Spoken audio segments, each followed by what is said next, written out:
കൂട്ടുകാരെ, അടിപൊളി ഒരു മാങ്ങാ തൊക്ക്, നല്ല ടേസ്റ്റാണ്.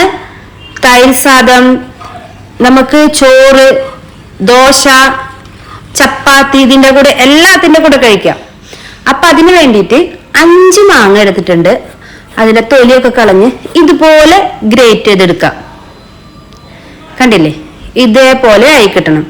ഇനി നമ്മൾ ചുവട് കട്ടിയുള്ള ഒരു പാത്രം വെച്ചിട്ടുണ്ട്. ഇതിലോട്ട് നല്ലെണ്ണ ഒഴിച്ചു കൊടുക്കാം. നല്ലെണ്ണ നന്നായി ചൂടായി കഴിഞ്ഞാൽ കടുക് പൊട്ടിച്ച് കറിവേപ്പിലയും ഉണക്കമുളകും താളിച്ചതിന് ശേഷം ഗ്രേറ്റ് ചെയ്ത് വെച്ചിരിക്കുന്ന മാങ്ങാത്തിരുകൾ ചേർത്ത് കൊടുക്കുക.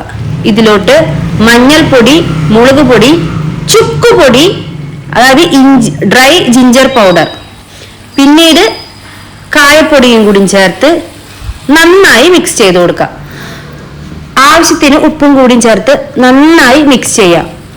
ഇനി മാങ്ങയുടെ പുളിയും ഉപ്പും എല്ലാം കൂടി ബാലൻസ് ചെയ്യാൻ വേണ്ടിയിട്ട് 2 ടീസ്പൂണ് ശർക്കര പൊടിച്ചതും കൂടി ചേർത്ത് നന്നായി മിക്സ് ചെയ്ത് എണ്ണയൊക്കെ തെളിഞ്ഞു വരണ വരെ നന്നായി ഇളക്കിയിട്ടിരിക്കുക. അടിപൊളി ടേസ്റ്റാണ് മക്കളെ. അപ്പൊ നിങ്ങൾ എല്ലാവരും ട്രൈ ചെയ്യുക. Bye bye.